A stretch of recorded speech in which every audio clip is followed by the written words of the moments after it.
Welcome to a brand new episode of the Jampack Report today for October the 25th of 2019. Of course, my name is Samuel Adams, and this is a daily gaming news podcast that lets you know what's happening in the gaming industry 5 days a week, Monday through Friday, on youtube.com/Samuel Adams Media or on podcast services via anchor.fm/Jampack Report. If you enjoy the show and you want to read the news, medium.com/Jampack Report can hook you up with that. But with that being said, we have a delay-ocalypse on our hands. We have a slew of delays of some of the biggest games that were slated to come out sometime in 2020, now being pushed back or delayed indefinitely, or at least only given a time frame at that. But The Last of Us Part 2, hands down the biggest game that has received yet another delay, now coming in May of 2020. We will talk about the letter posted on the PlayStation blog and what it could mean for the game overall.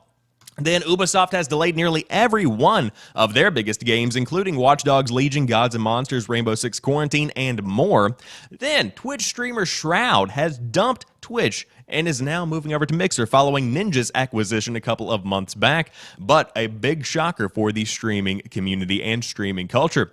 Then Fallout 76's premium private servers are not private. Its Scrapbox is deleting Scrap, and ultimately Fallout First is a flop from the get-go, at least in the public eye. Again, I'm going to stand by my statement yesterday and say the hardcore fans probably still love the thing. Then Sony is exploring the selling off of PlayStation Vue, and finally I will hook you guys up with some freebies on the Epic Games Store for the week. But without further ado, let's go ahead and dive into today's top gaming news. First off, The Last of Us Part 2 comes to PS4 in May. Neil Druckmann writes on the PlayStation blog, "To our fans, let me cut to the chase and get the news out of the way. The Last of Us Part 2 has a new release date of May 29th of 2020. I know, it was just about a month ago when we had our big blowout for the game, letting media play over 2 hours of it, along with debuting our news story trailer and revealing the release date. The positive response we saw from our community was overwhelming. You can feel the energy among the team members. After working on something for so many years, it is invigorating to get a glimpse of validation for all of the hard work. However, it was during the last few weeks as we were closing out sections of the game that we realized we simply didn't have enough time to bring the entire game up to a level of polish we would call Naughty Dog quality. At this point, we were faced with two options: compromise parts of the game or give more time. We went with the latter, and this new release date allows us to finish everything to our level of satisfaction while also reducing stress on the team. While we are relieved that we won't have to compromise our vision, we are disappointed that we weren't able to avoid this exact situation. We wish we could have foreseen the amount of polish we needed, but the size and scope of the game got the better of us. We hate disappointing our fans, and for that, we're sorry.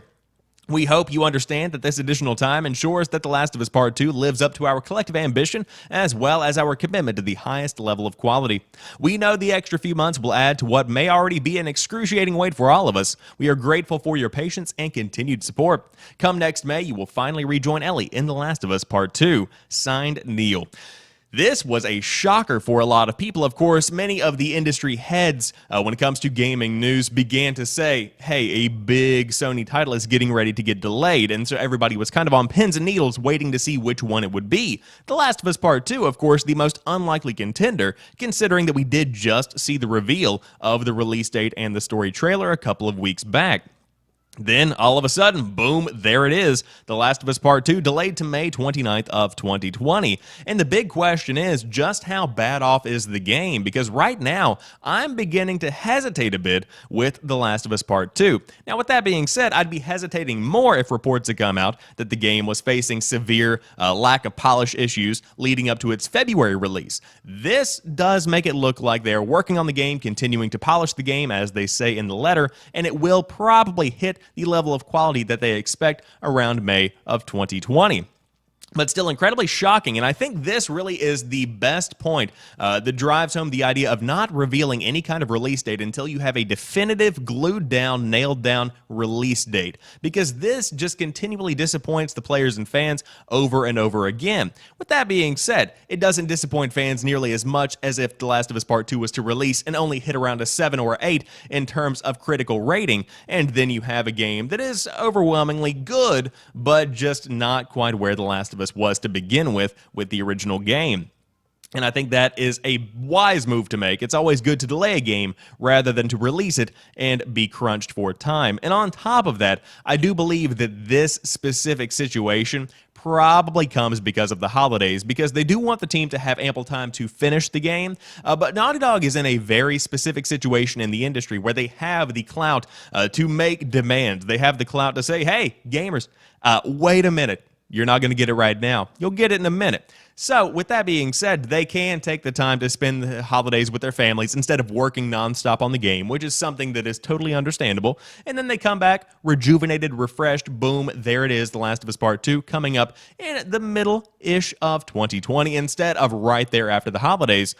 Still, needless to say, a disappointment that they did have to push it back yet again, but without a doubt, something that I think is a pretty wise move in the long run. Now, a story that is kind of connected to this is that apparently reports are coming in that The Last of Us Part 2 being pushed back also pushed back the internal release date for Ghost of Tsushima, which has not been given any kind of definitive release date, but apparently that one has been pushed back because of The Last of Us Part 2. So that could have potentially launched sometime in summer of 2020, but now I would say you might be getting that as a PlayStation 5 launch title as well. That could be what's happening with Sucker Punch's brand new game they've got in the pipe. But with that being said, if you were curious as to when The Last of Us Part 2 would be hitting store shelves, looks like May 29th of 2020 is going to be the day and the date. Then, Ubisoft is also having a ton of big delays because they have delayed nearly every game they have announced. Ubisoft is delaying several major games on its upcoming slate. Watch Dogs Legion has been set for March 6th, Gods and Monsters had a release date of February 25th, and Rainbow Six Quarantine had been earmarked for the first quarter of 2020. Now, all of those games will arrive in the second half of next year. The publisher made the call to push back the games in the wake of disappointing sales performances of Ghost Recon Breakpoint and The Division 2. CEO Yves Guillemot suggested in a conference call Ubisoft didn't wait long enough between sequels for those games to have more of an impact. We feel it's due to the fact that people have been able to play those games for a long time and experiencing that gameplay for a long time. We need to wait longer for something that is more differentiated, he said. As such, Ubisoft giving the development teams on Gods and Monsters, Rainbow Six Quarantine, and Watch Dogs Legion more time to work on those games to ensure that their respective innovations are perfectly implemented so as to deliver optimal experiences for players. It previously delayed Skull and Bones, its multiplayer pirate game, from this fall until the 2020/2021 fiscal year. On the conference call, Ubisoft confirmed it's delaying that title again to the following fiscal year, April 2021 at the earliest for a release date. Ubisoft is planning to release 5 AAA games in the 2020-2021 fiscal year. On top of Watch Dogs Legion, Gods and Monsters, and Rainbow Six Quarantine, you can expect 2 titles from Ubisoft's biggest franchises. That suggests new Assassin's Creed and Far Cry titles are on the way during that period. It's unclear what this might mean for Beyond Good and Evil 2. The postponements are likely to have a significant impact on Ubisoft's revenues for the current financial year, one in which it doesn't have a new Assassin's Creed game to rely on either. It lowered projections for the 2019-2020 from $2.4 billion in net bookings to around $1.6 billion, with profit projections dropping from around €480 million to between €20 million and €50 million. Ubisoft is set to report earnings for the first half of the fiscal year on October 30th, and so we will tune back in and see exactly how bad off the company is. Now, with that being said, after this story broke and after this conference call wrapped up, the stock price of Ubisoft stock plummeted about 21%, which is a significant drop.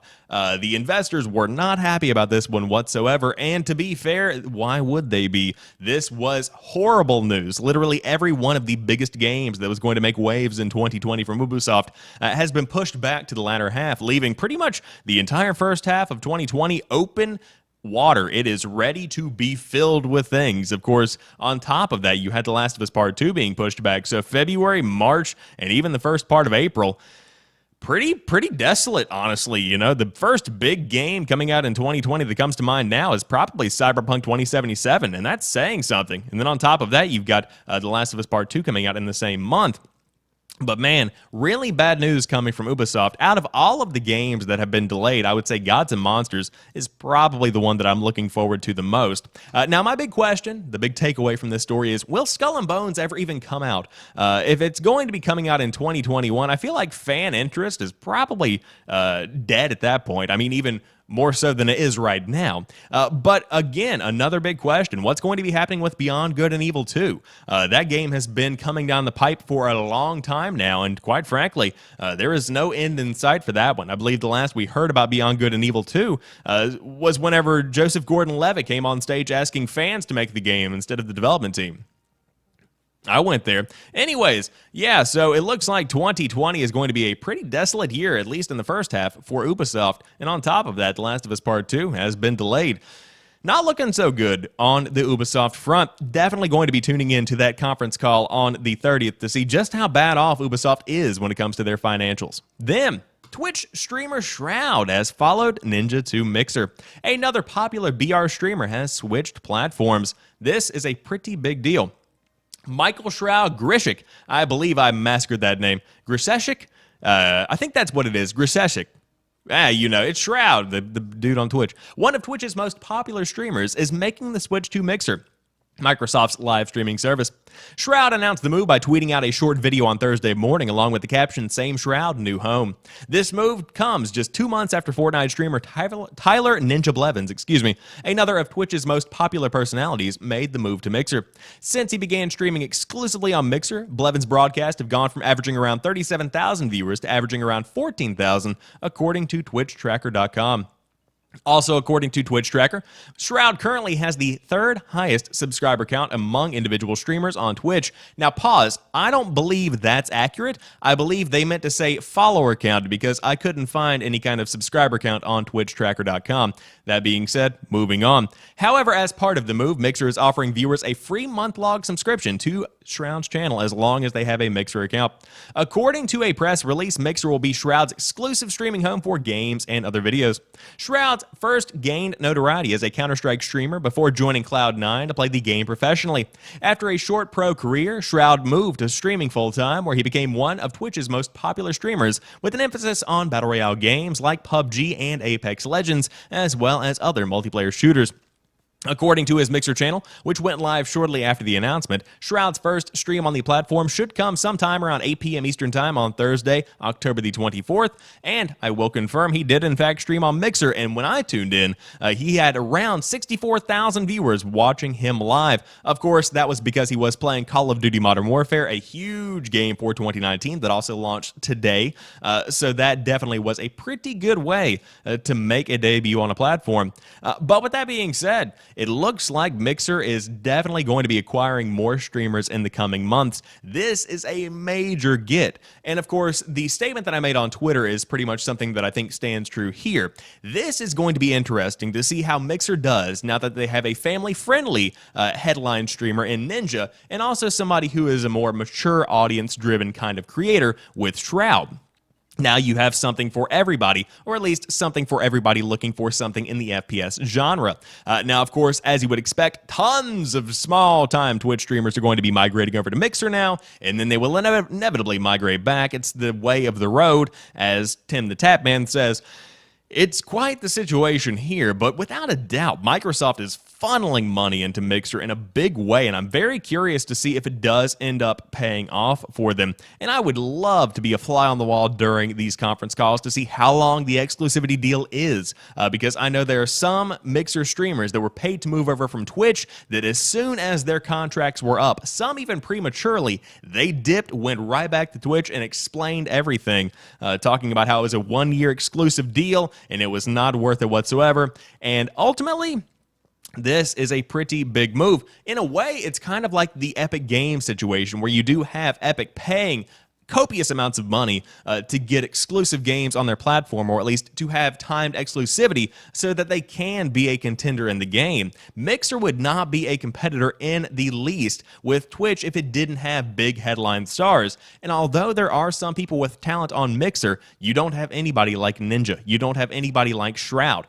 That's what it comes down to. I'm sorry to Mixer streamers, but that's just how it is. But now they do have huge names in the streaming industry, and so we will see if it does end up paying off for them in the long run. Also, curious to see how much Shroud streams on Mixer, because I believe that I haven't been keeping track, but I think Ninja has been streaming a bit less, if I am to be correct in that. But with that being said, let's talk about yesterday's story for a minute, shall we? Because Fallout 76 has the brand new Fallout First subscription model, and now looks like a lot of those features aren't working out so hot. The gaming industry is still trying to wrap its collective head around the sheer hilarious audacity of Bethesda charging $12.99 per month or $99 per year for a premium Fallout 76 subscription service, Fallout First. Fallout 76 was a notoriously broken game at launch, but over time fixed itself and added content until it created a nice little niche community. A nice little niche community that Bethesda would now like more money from. I knew, the author says, that at least some segment of the population, however small, would indeed sign up for Fallout First, as again, some people are really into 76 now, but many of them already regret doing so. There have been some issues with the promised exclusive content in this premium subscription, namely the introduction of private servers and an unlimited scrap box to hold all of your junk. There are a few issues cropping up here. First, Fallout First players are finding that a newly created world they might be heading into is not actually new at all. Players are reporting dead NPCs and looted areas when they get there, implying that these are not actually new instances, but instead reused old instances masquerading as brand new private worlds. The private aspect is up for debate too. Players with big friends list, i.e. merchants who sell player goods in the game, are finding that they can't prevent people from joining their private servers where they just want to relax and play by themselves or with a few friends. Without some sort of invisible mode, other players can see your instance and join it. Then there's the scrap box. If you were looking forward to the unlimited storage of scrap in Fallout 76 with the new scrap box perk of Fallout First, you definitely don't want to be using it just yet. Multiple players are reporting that they have deposited hundreds of units of scrap into these new boxes, only to find that the box has eaten it. The scrap disappears for the instance and can't be found again from relogging or anything. It's just gone. Players are not amused at the fact that they now have paid for the privilege of losing all of their materials, and so far there does not seem to be any way to recover any of this. So do not use these boxes until there is a clear fix for this. Not that more than like 2 of you reading this are going to subscribe, but still. Given that this is both Bethesda and Fallout 76, it is no real surprise that these things are not working as intended. And yet, when you are rolling out a ludicrously priced premium service, you better make it work as intended and not do active harm to the players you've managed to convince to buy it. Good Lord, what next? And of course, Bethesda has since updated their stance on the situation, saying that the scrap box situation is something that they can fix on their end. It seems to be making things invisible, not necessarily gone. Your scrap is still there. They will refund it. It should be fine. But inevitably, this is just embarrassing at this point, honestly. You can't debut this premium subscription service and ask for a hilarious amount of money only to have what appears to be a conglomeration of several half-baked features thrown into players' games. But again, I do want to make the statement that I made yesterday. It doesn't matter what I think. It doesn't matter what the gaming community at large thinks. At the end of the day, this service is for the people that still continually play Fallout 76. And it doesn't matter how bad the service is at launch, people will still pay for it. People will still get behind it. People will still play the game because it has a very dedicated audience, and that's something Bethesda is incredibly good at. They find a dedicated audience with their products.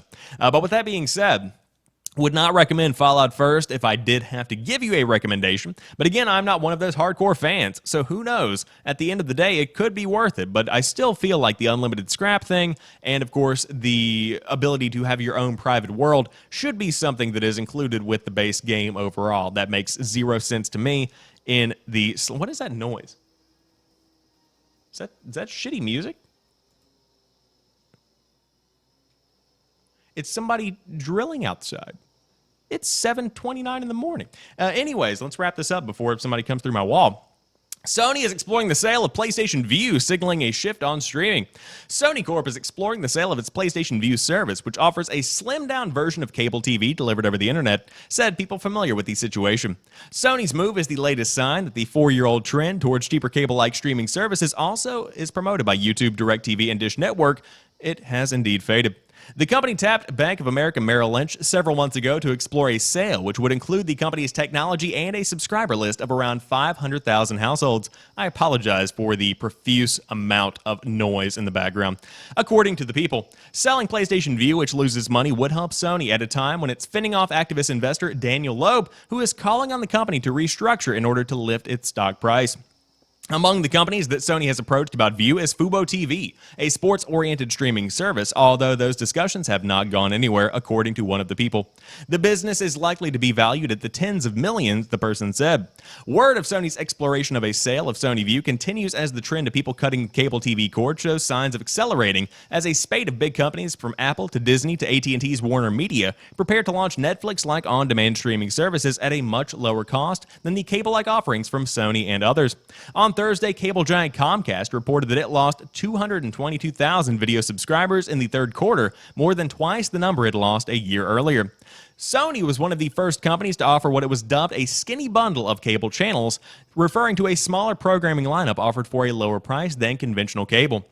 After Sony's offering rolled out 4 years ago, satellite TV network Dish launched its Sling TV, YouTube jumped in with YouTube TV, while DirecTV and Hulu both followed. The trend seemed popular at first. Around 8 million subscribers now use one of those services, helping offset cord cutting from traditional cable.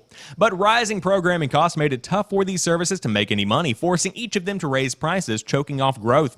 Sony has increased the price of PlayStation Vue 3 times, most recently last summer when it upped the price of all of its plans by $5 per month. Now its cheapest plan is $50 per month. Despite that, the service has been a money loser for the consumer electronics company, according to two people familiar with the situation. Sony has not been actively marketing its PlayStation Vue products in recent years, which is an indication that the service hasn't been focusing for the company, or at least hasn't been a focus for the company, said Eric Hagstrom, forecasting analyst at eMarketer. Now, with that being said, the story goes on to talk more about the other offerings from other companies, but this would be an incredibly wise move, in my opinion, because why do a lot of things okay when you can do a few things incredibly well? And I think that really the PlayStation brand has proven that Sony should focus on gaming. They don't want necessarily cell phones. They don't necessarily want televisions because the Bravia TV line is something of the past, if I'm being honest with you. On top of that, you also have a huge growth in the PlayStation market, and they are the leaders when it comes to console gaming, when it comes to home gaming. And throw yourself into that. Become the gaming entity that you always were meant to be. There is no reason to continue trying to become a big TV programming supplier. Of course, it is cool to have the option, but at the same time, if you can sell that, make tens of millions of dollars, and still have that option to stream content directly to the PlayStation 4 through this new, now rebranded service, then why wouldn't you go ahead and take somebody up on that? But to dump PlayStation Now, I think, is an incredibly wise move. I hope they do end up selling it, because right now it's just hemorrhaging money, and there's no reason to keep it on the lineup. It just simply is something that is a bit redundant, considering that you can't have Netflix, you can't have Hulu on your PlayStation 4, you have all of these other options that make having an own independent cable service kind of irrelevant, considering that people don't really need it that much anymore, especially with all of the small individual services that do supply stuff like sports and general entertainment to the masses. But with that being said, some of you guys don't watch TV. You might want a free game or two to try out over the weekend, and Layers of Fear and QUBE 2 are the newest Epic Games Store freebies. Costume Quest and Soma are coming next week. You know the drill by now, they say at Destructoid. Epic has free weekly games. You can nab them if you want. You can claim them if you want to play them, if you think someday you might want to play them, or if you are pretty sure you will never play them, but you just like an overgrowing library. And you do. This week, it's Layers of Fear and QUBE 2. Spooky and puzzling. Cue them up if you are in the mood to be scared or to have your mental aptitude tested. Next week doubles down on the Halloween themes when Costume Quest and Soma are slotted in as the weekly freebies. And of course, they will give you a heads up, and so will I. But if you do want to pick up this week's free games, Layers of Fear and QUBE 2 coming to the Epic Games Store as of right now. So dive in, give them a look, and pick them up for free. As I always say, even if you have no intention of playing them right now, they're still free games, so you might as well add them to your library, just in case something happens down the line. Maybe you're stranded on a desert island and you want to check out the hottest games of the island. It could be Layers of Fear and QUBE 2, because that could be all you have installed on your PC. I think at that point, I'd just try and swim off the island. It's not worth it. But regardless, that rounds out today's episode of the Jampack Report. I appreciate you checking out the show, and I do hope you enjoyed what I brought to the table. But if you did, subscribe on YouTube, find the show, and follow it on a podcast feed, and integrate it into your daily routine. But until Monday, have a phenomenal rest of the weekend. I will upload an episode of The Drop on Sunday to let you know the hottest games of the week. But I will talk to you soon, and